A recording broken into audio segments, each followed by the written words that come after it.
Well, thanks so much. I'm still Michelle Ludela, school librarian at New Canaan High School. I've been there since 2001, so we are going into my 20th year. I can't believe it. So one of the reasons I'm so friendly with these folks is because I was the selection chair at the A Better Chance program from, I want to say 2003, probably through 2013, so for 10 years. So thank you so much for being here.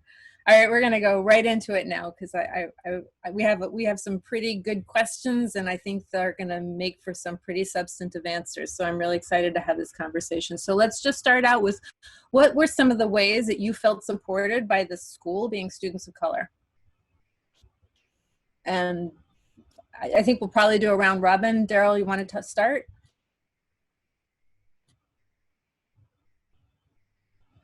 Absolutely.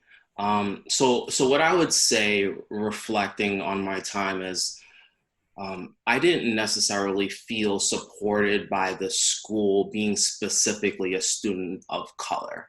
I did feel supported on a general level, though, whether it be with the principal or the assistant principal or faculty at the school.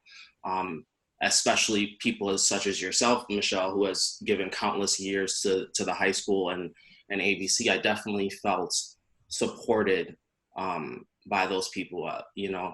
Most these people believed in me and my ability to succeed and thrive in New Canaan. The challenge here is the lack of identity. And if anybody was on our panel yesterday, some people spoke about not truly feeling themselves. And I would argue that a lot of people that attend these community school programs, which we call CSPs, feel that way. So, I think about myself in that experience, and I didn't specifically feel the support in terms of being a Black man per se. I was outspoken, so I definitely had this part ingrained in me that wanted to thrive and lead and create positivity, right? Things that my family ingrained in me. But one thing I think about is, what about the 14-year-old that doesn't necessarily embody that immediately, right? One that is just getting their foot in the door in terms of identity, right? And figuring out who they are and like who they want to be. I think at an age like that, a person may need to flourish a little bit and needs time and experience, to be able to fully feel themselves. So those are kind of the things that I think about when I think about my experience. And I think it takes time, you know what I mean, to truly find yourself. But yes, I do believe, of course, that there could be better ways to support ABC scholars, specifically as students of color, because I think about, what if I had not been as outspoken? Would I have struggled more trying to find myself as a Black man versus I just jumped in and just wanted to thrive, So that's kind of what I think about it, and kind of reflecting on my experiences. So I'm definitely interested in hearing Steve and Carl's perspective about this, since you guys were a little bit older than me. Stephen? Thank you, Daryl. I have some follow-up questions, but I'll fold them into another question later on. Yeah, I'd agree and piggyback on that. As a student, there's a lot of help there, but as a Hispanic person, there wasn't a lot for us to help us. I've been trying to figure out the right word, but it really does feel like infiltrate a whole different culture, because we're coming from one background where everything seems to be one way, and then we go and we're transported and transplanted into a whole new community that works and acts with a different ethos than what we have grown up with, let alone being 13 years old, 14 years old, still trying to figure out who you are. And so there's just this mix of different community and culture coming at you all full on with a head of steam, and there's no help to maneuver through that and find yourself in there But in terms of academically, there was a lot of stuff that was done at the school that was helpful, especially for myself. I know I was terrible at writing, and there were classes and periods you can go to get help with that. And at the ABC program, we were able to have tutors that were really, really helpful for me at, during my time there. And so being able to, I don't know what it would look like, but just like an introduction to New Canaan before you get there as a student, scholar would be really helpful.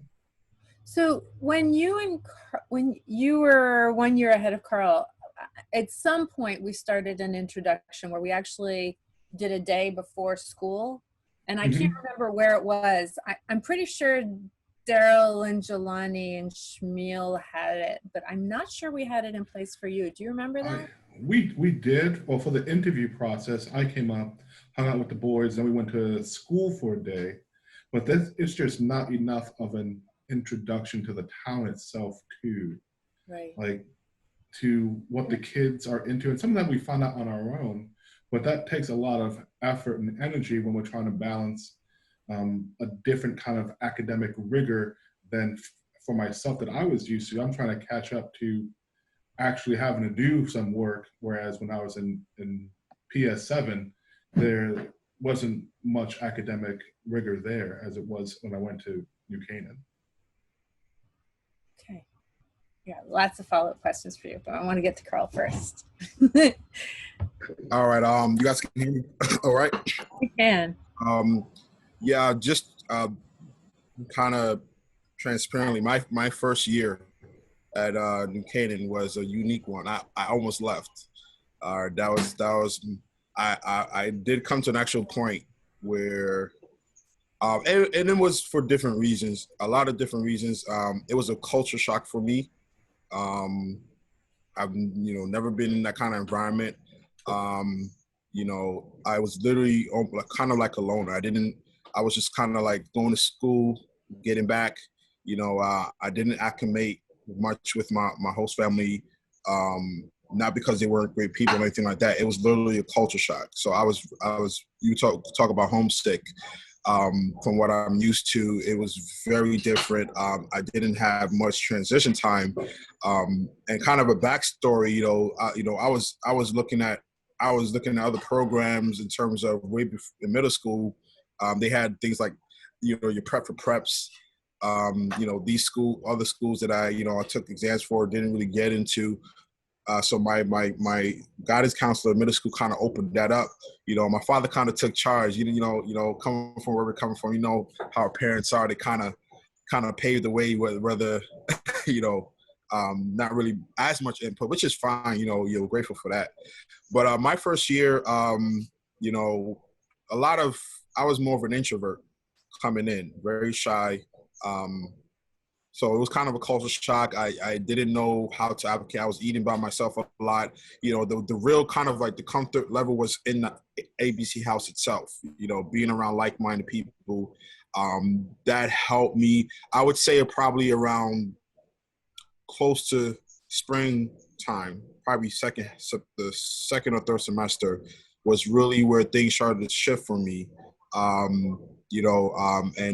those that remember, I came in like super overweight, just dealing with a lot of stuff. And I kind of found myself quickly, and I started to realize that I'm very great at adapting. So it was an adaptive process. And from freshman year to sophomore year was a drastic change for me. I kind of found myself, and nobody really thought I was coming back. Right. And I was kind of a surprise. I remember on the school, everybody was like, who is this guy? That in terms of support from the school, there was support, not so much on the fact that being African American, I wouldn't say I got that, but they were supporting academics, sports. It was new for me. I've never, one of the things that people don't know, I had a younger brother who was around 2 years old. So I'm leaving my younger brother who's just born, not being around my family, not being around my church environment, that was like a lot of change. So that cultural thing, I think for anybody will be some challenges. So it's not so much the issue, it's just that in terms of what Daryl was saying and Steve was saying, the acclimation and the integration of, in terms of culture was different. We call it like a bubble. And, sometimes that leaves room for some ignorance. We're not knowing, when people look at us, how we dress, how we carry ourselves, the questions they were asked very innocently, but it's like, I'm a 14-year-old just like you. You know what I'm saying? I just wear my hat backwards or something. So that in itself probably helped me to see that a lot of preparation for what's coming. Not a lot of people town-wise was necessarily prepared for that. I know there's improvements. I've seen drastic improvements with that, but I definitely know better for new people. Definitely for me, having that integration. Okay, well, this is the environment for kids to really understand more culturally, history-wise, and things like that. So that could always be better. And I know for myself, I personally, just like I know a lot of people, we adapt. And I've had some of the greatest times in Canaan High School. As a matter of fact, my mom was like, "You coming back home to New York?" I never went back. I went away again for college, right? But at least I was able to, see where I could have just been like, I don't want to do this. I'm going to go back to my comfort level. So, but for not everybody's like that. So I know for a general skill that people can definitely find better ways. So on a cultural level, we're not just come in the house. We can let out our hair. We can let down our hair so much in the outside environment without feeling like, and that's a challenge in itself. So I'll leave it kind of ending on. I remember your struggles your freshman year. Yes. I do.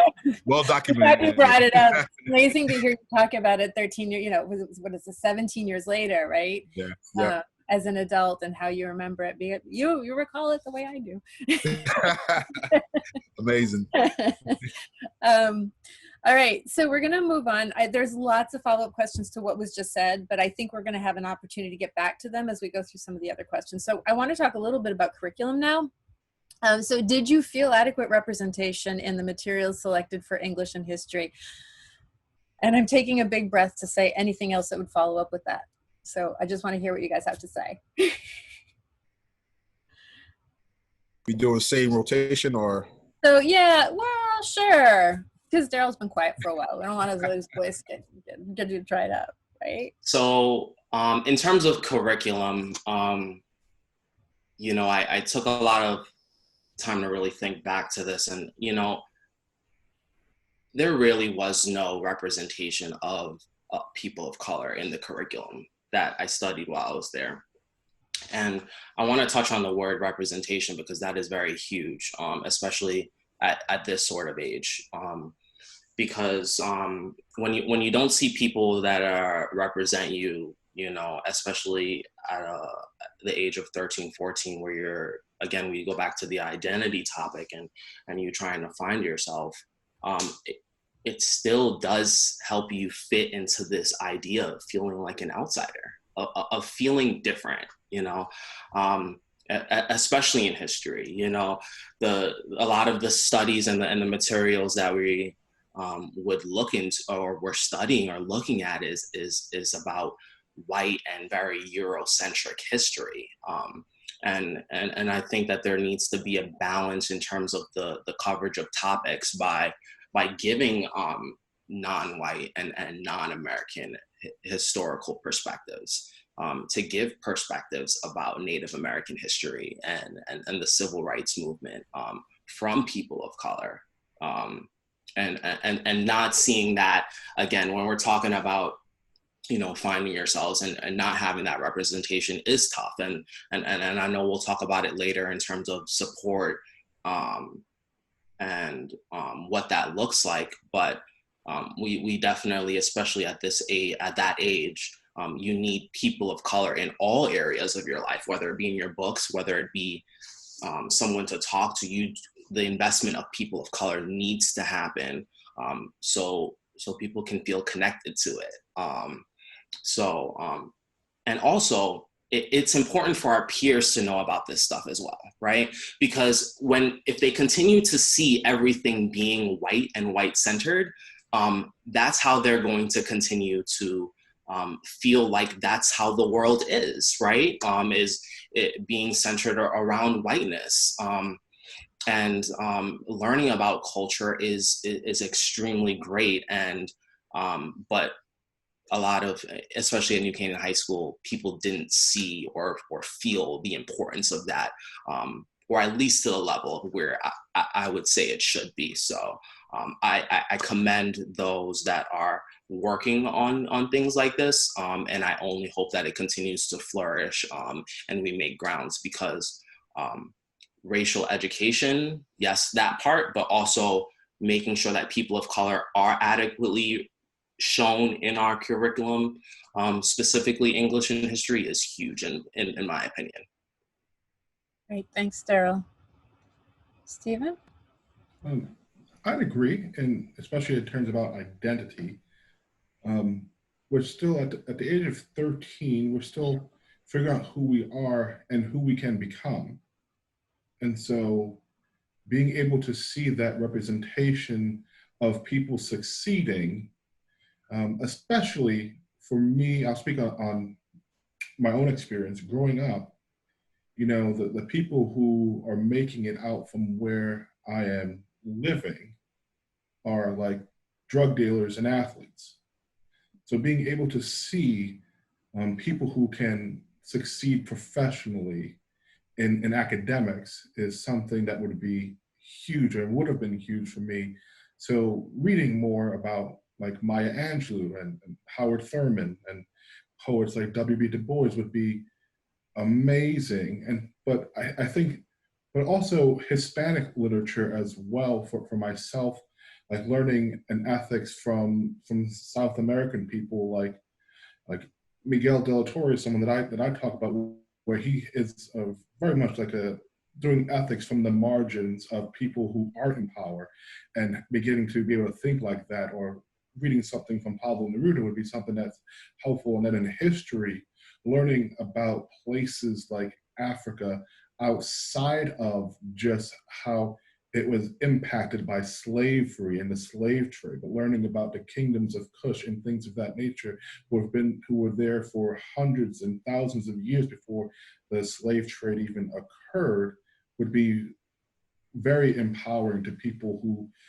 let's be honest, even in our public schools growing up, we didn't really hear about them either. And so it's not necessarily just a New Canaan issue, it's an overall teaching issue in all of schooling, at least when I was growing up. I mean, I haven't been in high school in a long time, so I would hope things have been different. But when I was growing up, like those voices were just never given to us. We just learned about a very Eurocentric history. A lot to unpack there. All right, Carl.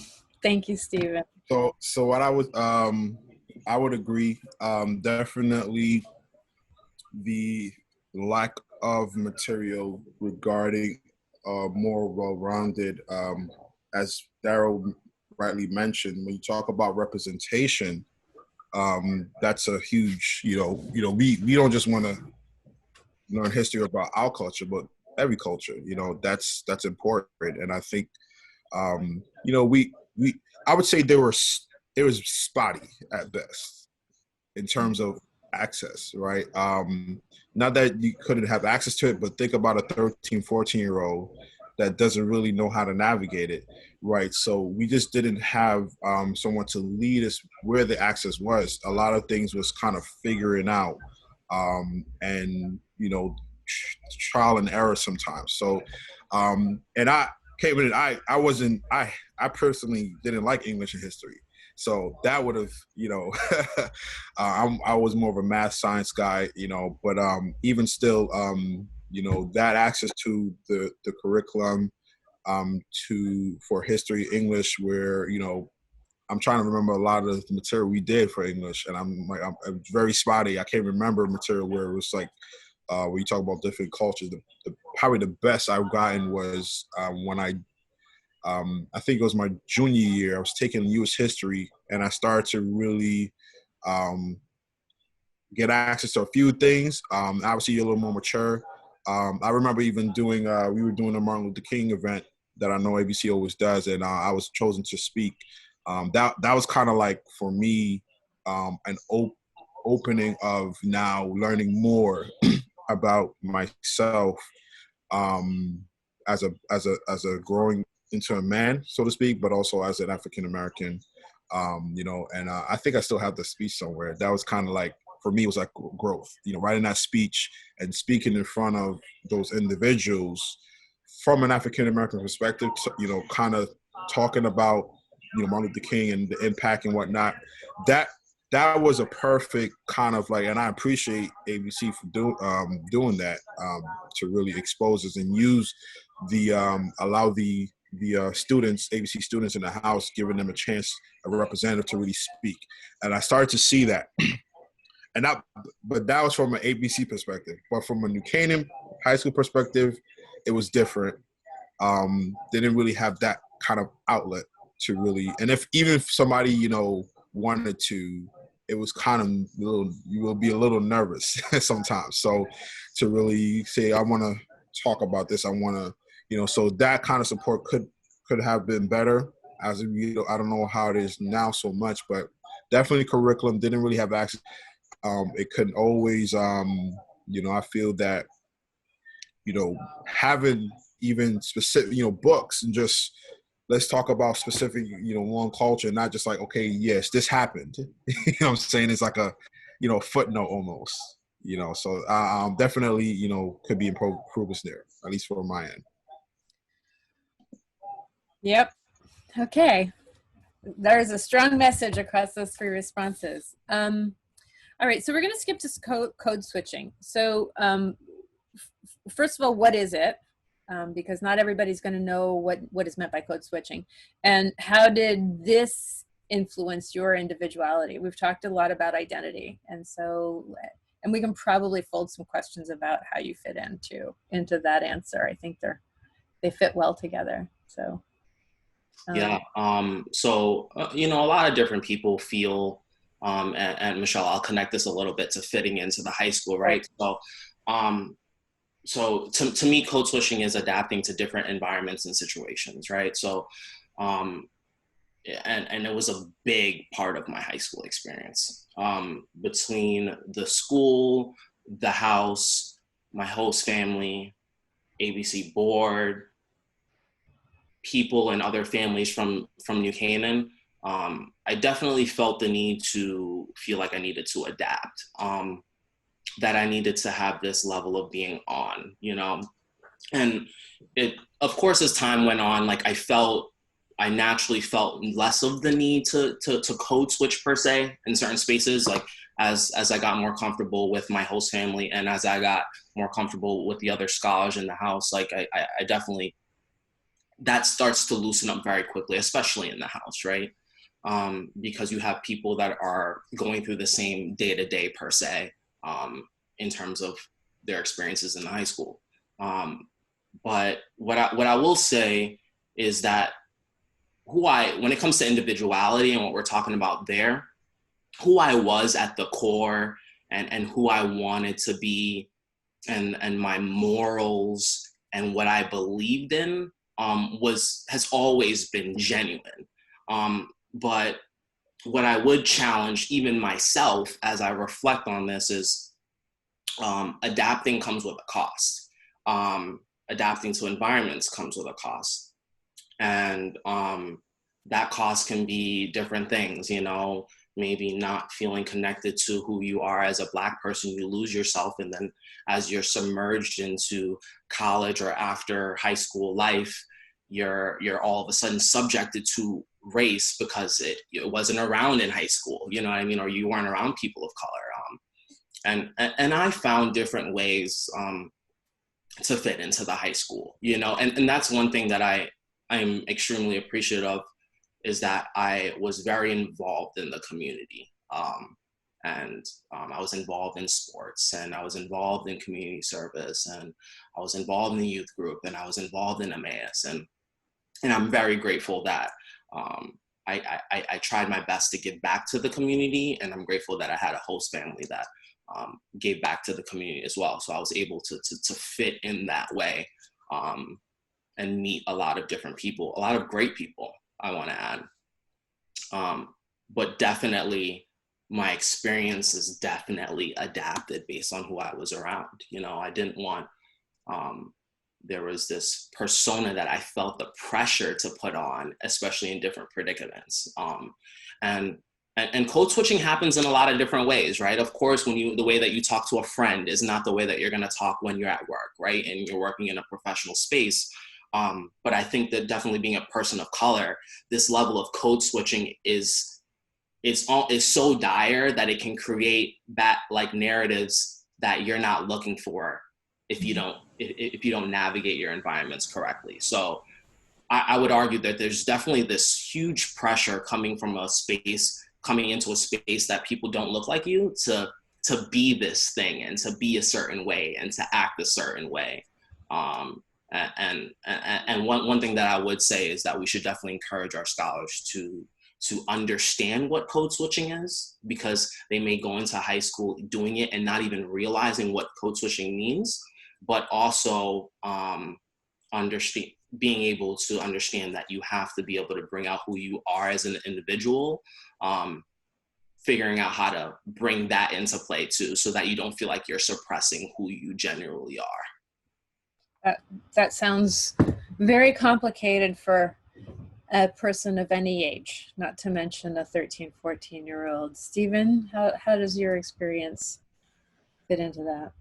So I'm going to touch on some things that may not be the experience of every person, so I'm going to speak from my own. I'd have to say for me, code switching like just happened right away.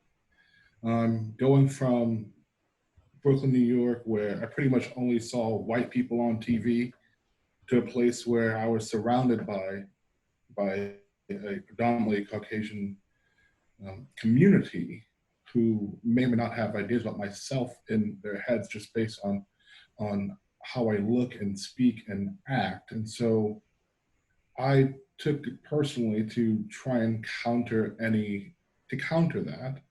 And growing up, being told that I'm not just representing myself, I'm representing my family. And in my family, it was almost as if there's a phrase like to act white, like acting white, and which in of itself is a terrible phrase that we're taught, and that encompassing it is the idea that acting white was right, and the way we spoke, the way we acted wasn't right, and that's just a whole terrible upbringing. And yet it was still something that we had to internalize in order to fit in. It was as if I have to change myself to be accepted. And that may not be the way it's looked at from the community, but that's just what's being internalized by the ways in which my family was speaking to me. And so it kind of reinforces the idea that maybe I'm not good enough as I am. I need to change to be more like those people in order to be seen as quote unquote good. And so you begin to lose part of yourself trying to become someone else. And so it's really used as a way to fit in. And so going into the environment of the high school, it's almost as if like we are going in having to understand what we're going into, whereas the students don't have to go into their freshman year trying to understand who we are, trying to understand our culture, trying to understand how people who grow up in poverty may not have the lavish lifestyles of wealth and cars and two-car garages, three-car garages. And so what do we hold on to? Different things that may be of a status symbol. So I may have fresh sneakers, whereas in New Canaan, people might not care about it because they already have their own status symbols in cars and wealth and vineyard vines and things of that nature. And so being able to understand how we are trying to express ourselves too, and that comes from conversation where there isn't really a space to foster that. Right. Wow. All right, Carl. Man, man, that's where do I start? Well, you got to start it already in the last one. So, um, definitely code switching is a big thing. Definitely, I mean, you know, it would literally be so thick. You walk into the ABC house and your whole demeanor changes. You boys know what guys know what I'm talking about. It's like, that's you. You were just talking in front, and you can be, you're so aware of it, and you switch it like that. And many times, yes, you feel the pressure because, sometimes you even have cases. I've had cases where, fellow classmates or just kind of joking around, they try to talk like us. You know what I'm saying, and try to get down, and some of it we were ignorant of that, but now seeing back, it's like sometimes you got to be aware of that. It's like, since some cases not okay, like I'm and I've seen that, and because you don't want to be that guy almost to stir up unnecessary drama or whatnot, you kind of can be silent about it. You just like laugh it off and whatnot. But code switching, and it has its the adaptive nature. It had some good side because sometimes there are genuine people, a lot of genuine people that want to kind of learn more. They ask questions like, what is it like, or stuff like that, and that's cool. And I've had great conversations, and created some great acquaintances and friends from that. But then you have some moments where some that there's not as much genuineness in terms of that, and it looks like if you're not talking or acting similar to how they are, it can be looked upon as not as one of the biggest things. And I know you guys are gonna laugh when you say this. The what do you call it? The cocktail parties you used to go to, right? Y'all know about that, those events. And yeah, we as 13, 14-year-olds, conversation is totally different. Like, we just be kind of to ourselves, and then we're taught to like, yes, go into like random conversations, and I'm like, I don't even know what this guy's talking about, right? And that was kind of an experience, and code switching was very big. We would talk about it a lot when we get in the house, like, oh, look at this guy, he was doing, and sometimes we'll joke on each other, and we'll be together in a group, and then all of a sudden a bunch of people leave, and leave that guy. It's like, why'd you leave me? And then you can't act weird. like, right, but your own kinds of code switching amongst each other, right? right, and talking to, right, because it's almost like you're trying to, in some cases, impress someone, so that there's a good look. So Stephen talked about, you're not only representing the program, you're representing your family in a lot of ways. So there was a little bit of pressure there, and for some it was okay, like, okay, yeah, no problem, I can be myself, but for some it's kind of, it was challenging, and for some guys in the house, and that was the adaptive of nature. For me, it was absolutely my first year. I would say from my sophomore year on, that was probably, I would say, a lot of the best times, which kind of propelled me, even when I went to college, being more diverse in how I interact with people, for myself. Not, we had spaces in college where obviously was predominantly Caucasian as well, but because of what I went through in New Canaan, it was very helpful for me to be better. I even minored in Africana studies when I was in college, to really definitely learn as much more and be exposed to a lot more. And dealing with a lot of different things in college, I didn't have to code switch. I was who I am, you know what I'm saying? And, I didn't have to, as they say, talk a certain way or act a certain way because I'm around certain kind of people. And obviously because in many cases, more mature or whatnot. But in high school, that is definitely different. I think what that was alluded to in terms of the sports aspect, that was very helpful for me. I think, sports in different community programs. I know Steven, was a star athlete. I was a multi-athlete. That was very helpful for me to kind of balance and be yourself and not have to really, in many cases, not all, but to really be yourself. and to really express and act. It's almost like there is no color. Some in many cases, and I love that in many aspects.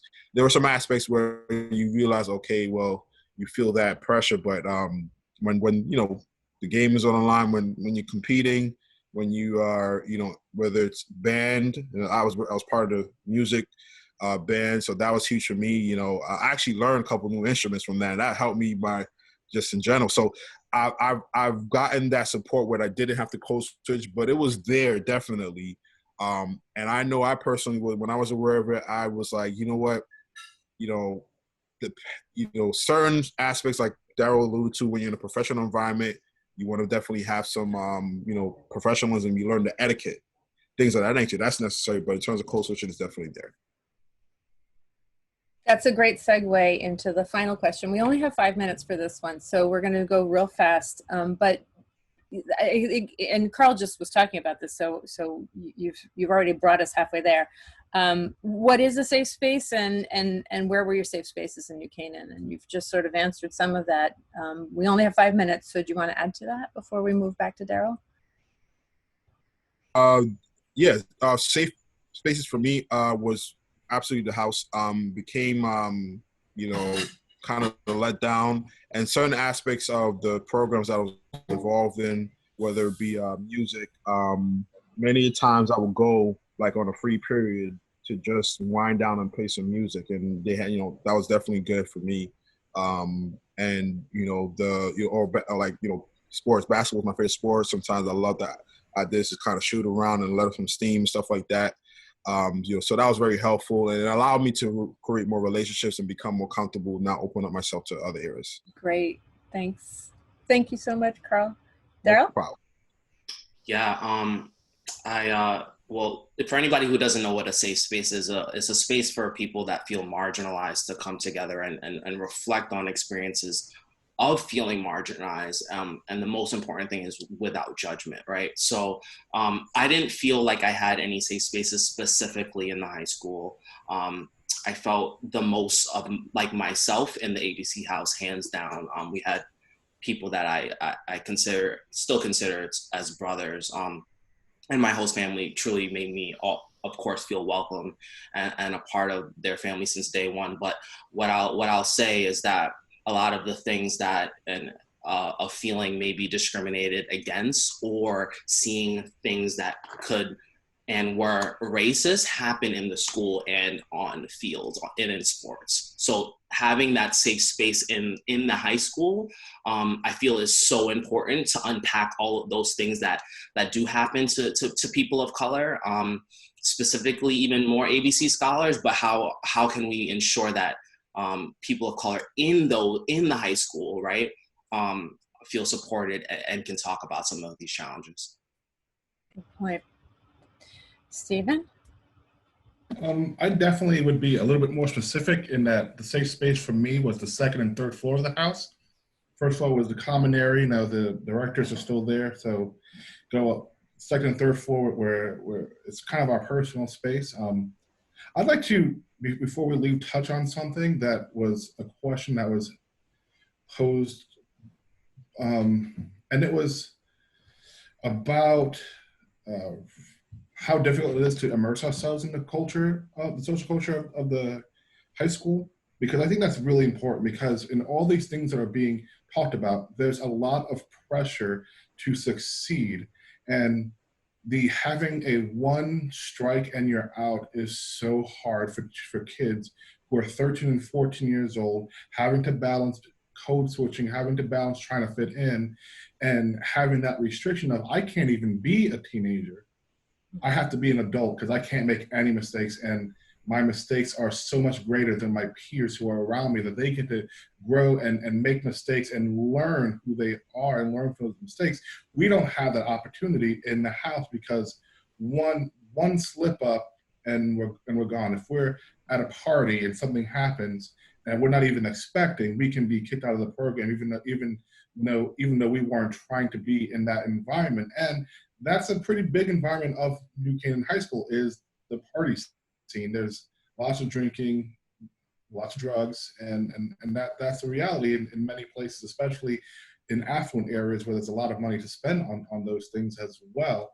And so we are kind of social outcasts in that aspect of everyone's making plans, and we have to be very strategic about, okay, who can I actually hang out with who I know won't be around these things, and they might not actually be the friends I normally hang out with. And so having that on top of everything else is so hard, especially as you're trying to grow up into who you are going to become from 13 to 17, 14 to 18 years old. That super accelerates everything, where I have to just be super aware of everything that's going on around me to an extent that kids can't really do that. Mm. And so, and I just add one thing, maybe a counselor in the school who can talk to the students from the ABC program, or really any student of color at the school, to process what they're going through as they are maneuvering through what's going on around them.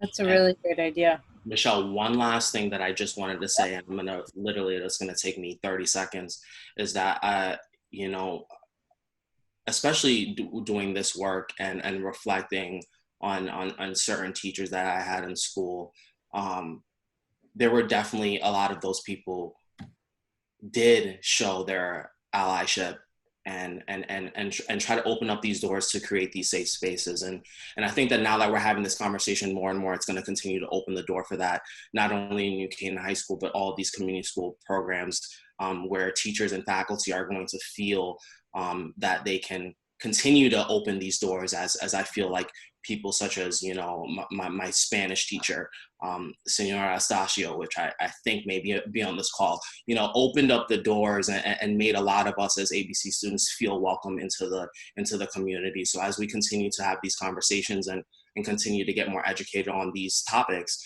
I think that as long as we can get more and more faculty and people to be involved and they can be seen as creating that safe space for us, we'll continue to expand and progress. Thank you, Daryl, for that nice way to wrap it up. All right. Wow. What an incredible panel that I could actually sit down and listen to all day. Pastor Steve over here preaching to us on a Saturday morning. And Carl and Daryl, you guys are so fantastic. Michelle, thank you so much for moderating this panel.